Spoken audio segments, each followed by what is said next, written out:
Olá, você ligado no Notícias Agrícolas, eu sou Guilherme Dorigatti, nós damos sequência à nossa programação, dessa vez para falar sobre o mercado do milho. Vamos acompanhar como é que estão as movimentações de preços e o que a gente pode esperar daqui para frente para este mercado, para essa cultura. E quem vai conversar com a gente sobre esse assunto, ajudar a gente a entender um pouco melhor todo esse cenário, é o Enilson Nogueira. Ele é analista da Celides Consultoria, já está aqui conosco por vídeo. Então seja muito bem-vindo, Enilson, é sempre um prazer tê-lo aqui no Notícias Agrícolas. Obrigado pelo convite e boa tarde a todos que nos acompanham. Enilson, vamos começar olhando para o mercado internacional, porque o Departamento de Agricultura dos Estados Unidos, o USDA, acabou de divulgar novos números nessa sexta-feira para estoques, para expectativas de produção. O que esses números trazem para o mercado do milho, Enilson? Guilherme, um ponto importante desse relatório de estoques é que ele acaba confirmando uma perspectiva já do USDA já há algum tempo de uma produção um pouco menor do que era esperado para essa safra passada, tá? A safra 22-23. Ou seja, os produtores norte-americanos agora estão focados na colheita do milho 23-24, mas esse é um número do passado. E em tese seria um número altista para o mercado, né? A gente está falando de um estoque um pouco abaixo do esperado pelo mercado como um todo, e uma certa revisão, tanto dos números de produção quanto dos números de estoques finais dessa temporada 22-23 nos Estados Unidos. No entanto, quando a gente olha para a bolsa, para o mercado, a gente vê que as cotações estão um pouco abaixo, ou seja, elas não receberam tão bem esse número altista, entenderam que de fato os Estados Unidos, isso é algo que está posto na mesa, tem um estoque elevado de milho do ano passado para cá e está vendo uma produção relevante de milho que está sendo colhida agora. Então, até mais importante do que esse relatório de estoques trimestrais é a visualização de uma safra cheia que já está em processo de colheita nos Estados Unidos, e isso tem pressionado os preços por lá. É por isso que a gente viu, né, Enilson, esses números, como você disse, né, que poderiam trazer uma tendência de alta para o milho, né, estoques abaixo da expectativa, produção reduzindo, mas mesmo assim as cotações seguem baixa. Esse é o movimento que a gente vê nesse momento, né? Exato. Na prática, os traders, os participantes do mercado estão dando muito mais atenção para essa safra 23-24 na casa de 384, 385 milhões de toneladas nos Estados Unidos, que é uma safra que dá conforto para o mercado global negociar e esperar a safra da América do Sul no ano que vem. Então, de forma geral, esse é o fator que tem pesado sobre as cotações de Chicago. E aí, Nilson, quando a gente olha aqui para o Brasil, essa semana a gente teve até algumas movimentações de alta para os preços na Bolsa Brasileira, no mercado físico. O que tem ajudado os preços do milho aqui no Brasil?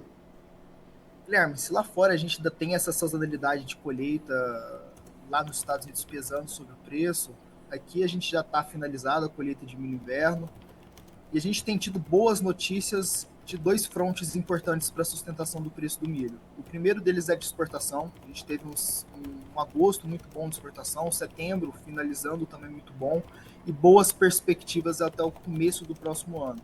Então, todo esse elemento de exportação forte acaba diminuindo disponibilidade, potencial de milho entre o final desse ano e o começo do ano que vem, e acaba ajudando a sustentação de preços, principalmente entre o final do ano, janeiro, fevereiro de 2024.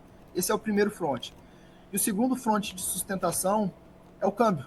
Essa semana foi uma semana de ajustes positivos na taxa de dólar. A gente saiu dos 4,80, 4,90, que parecia ter sido um canal ali de manutenção do câmbio, passou dos R$5 por dólar, chegou a 5,08, quase 5,10.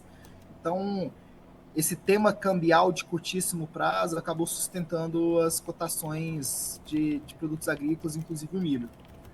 E diante desse cenário, acho que esse é um ponto importante, conforme a gente termina a colheita e começa a olhar mais para o lado da demanda, principalmente exportação, mercado interno também bastante comprador, acho que a gente já pode falar que todo aquele piso de preço, aquele vale de preços que a gente viu pós-colheita de segunda safra aqui no Brasil já tenha passado.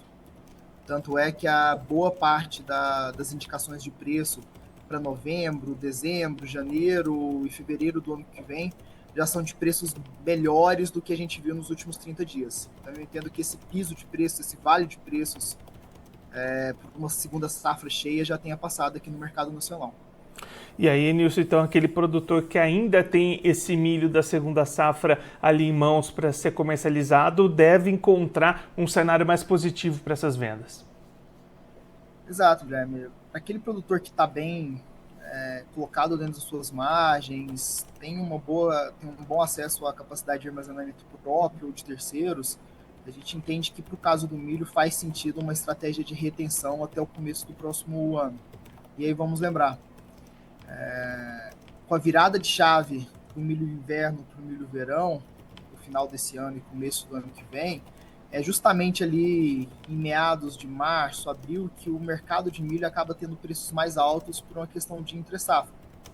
Então, ainda que o sul do Brasil produza bem o milho verão por causa do El Niño, dos impactos positivos do El Niño costumam ter sobre as lavouras de milho verão no sul do país, a gente ainda deve ter um cenário de sustentação de preços nos próximos 6 meses. Isso faz com que o produtor possa visualizar melhores oportunidades de comercialização mais para frente. Se além disso a gente ainda tem se tiver a continuidade do patamar cambial acima dos R$5, acho que de fato a gente vai ter não oportunidades de venda igual tivemos no começo desse ano, ou no 2021 e 2022 como um todo, que foram preços bem mais altos, mas cada vez mais a gente vai se distanciar desse vale de preços que a gente observou nos últimos 30, 45 dias.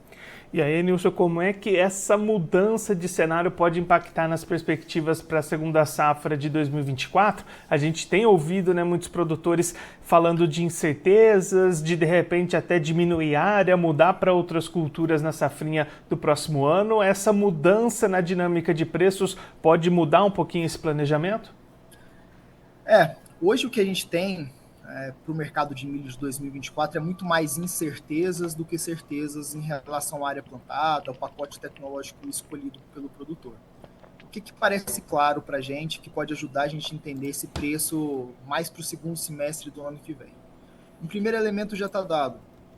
A área plantada de milho verão vai ser menor, e ainda que a gente tenha alguma melhoria de produtividade, principalmente por causa do El Niño, a gente deve ter uma produção de verão muito próximo dos 27 milhões de toneladas, que é o que a gente produziu nesse ano passado.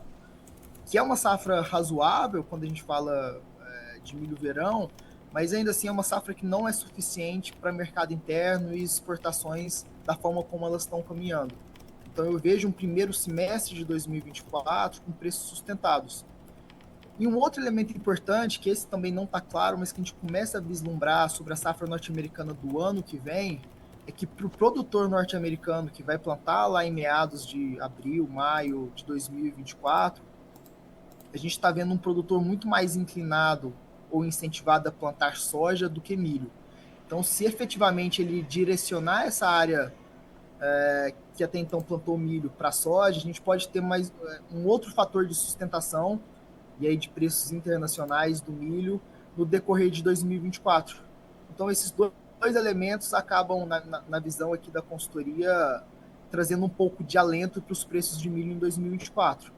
E aí eu repito, não serão os mesmos preços, provavelmente não serão os mesmos preços de 2021, 2022, aquilo ficou passado. Mas pelo menos a gente não vai ver preços tão baixos quanto a gente viu nos últimos 1 ou 2 meses. Eu entendo um 2024 com uma perspectiva com fundamentos tanto lá fora quanto aqui dentro, que possa sustentar uma rentabilidade um pouco melhor do que está sendo observada, pensando na safra 23-24, que vai ser plantada no começo do próximo ano. E Nilson, muito obrigado pela sua participação, por ajudar a gente a entender um pouquinho melhor todas essas movimentações do mercado. Se você quiser deixar mais algum recado, destacar mais algum ponto para quem está acompanhando a gente, pode ficar à vontade. Ótimo. Guilherme, obrigado aí pelo espaço. Acho que tendo dúvidas ou pontos importantes aí, a Celer está de portas abertas para conversar com os produtores, com a cadeia industrial, para a gente entender como é que esse mercado se desenvolve em 2024.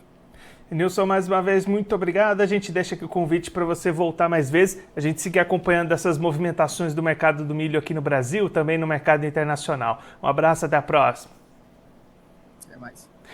O Enilson Nogueira, ele que é analista da Celeris Consultoria, conversou com a gente para mostrar como é que está o cenário para o mercado de milho, tanto aqui no Brasil quanto lá nos Estados Unidos, na Bolsa de Chicago, que recebeu os números do Departamento de Agricultura dos Estados Unidos hoje, não ligando muito, não dando muita importância. O Enilson destacando números reduzindo os estoques, reduzindo a expectativa de produção lá nos Estados Unidos, e mesmo assim, esses reportes que poderiam ser altistas para o mercado lá na Bolsa de Chicago vai se mantendo em queda. O Enilson destacando que os olhares já estão mais voltados para a próxima safra, expectativas de boas produções, e aí o mercado acabou deixando um pouco de lado esses reportes do USDA desta sexta-feira. Já que para o Brasil, o Enilson apontando uma movimentação melhor nos preços subindo nos últimos dias em função de 2 pontos principais. O primeiro deles são as movimentações cambiais, o dólar subindo ante ao real durante essa semana, passando da barreira dos R$5, chegando até próximo dos 5,10, e aí isso dando sustentação para os preços. E um segundo ponto são as exportações, que fecharam agosto muito bem, também tiveram um bom setembro e boas expectativas para essa reta final de 2023, tudo isso ajudando a enxugar um pouquinho esses estoques, essa oferta grande de milho que tinha aqui no Brasil, e aí trazendo sustentação para os preços e deixando expectativas de um começo de 2024 também positivo para os preços, inclusive o Enilson destacando aqui que aquele produtor que já tem suas contas estabelecidas, que tem a capacidade de armazenagem, é uma boa opção carregar esse milho para o primeiro trimestre de 2024, já que as oportunidades de preços no começo do ano que vem podem ser melhores para a comercialização do milho aqui no Brasil. Agora, antes da gente encerrar, vamos verificar como é que estão as cotações do milho nas bolsas neste momento. Você vai acompanhar aí na tela os números, começando pela Bolsa de Chicago, a CBOT, e você vai ver movimentações negativas, conforme o Enilson já tinha adiantado aqui para a gente. Contrato dezembro 23 valendo $4,80 o bushel, queda de 7,75 pontos. Março 24 valendo $4,95 o bushel, queda de 7,75 pontos. Maio 24, $5,04 o bushel, queda de 7,25 pontos. E o julho 24 valendo $5,09 o bushel, queda de 7 pontos. Agora trocando a tela para você, Bolsa Brasileira B3, movimentações em queda, justamente acompanhando essas desvalorizações lá na Bolsa de Chicago na tarde dessa sexta-feira. Novembro 23 valendo R$ 58,00 a saca, queda de 0,97%. O janeiro 24 sendo cotado a R$ 61,94 a saca, perda de 0,98%. Março 24 tendo valor de R$ 65,93 a saca, desvalorização de 0,71%. E o maio 24 sendo cotado a R$ 65,70 a saca, baixa de 0,61%. Agora eu vou ficando por aqui, mas a nossa programação volta a qualquer momento, então continue ligado no Notícias Agrícolas.